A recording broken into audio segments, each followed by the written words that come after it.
action has been going on, but Ducat came in and said, you know what, we need to start showing not just the space, but the world how not only valuable Bitcoin is, but how it could be utilized in these different protocols.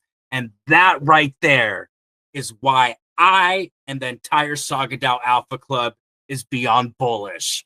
You know, we hear about all these crazy stories, like the Bitcoin pizza guy, right? Unfortunately, that was a terrible situation for him to happen, but it was a historic moment within our journey, not just in Bitcoin, but decentralization as a whole. And I feel we're witnessing history again with Ducat, because again, they're showing us different ways to utilize our Bitcoin, not just storing it, but again, being able to use it in our everyday lives. If you need a little bit of loan, well, here's your tools. But as we just mentioned, you have to stay cautious and you have to be aware of what you're doing so you don't liquidate yourself and you don't lose your precious Bitcoin.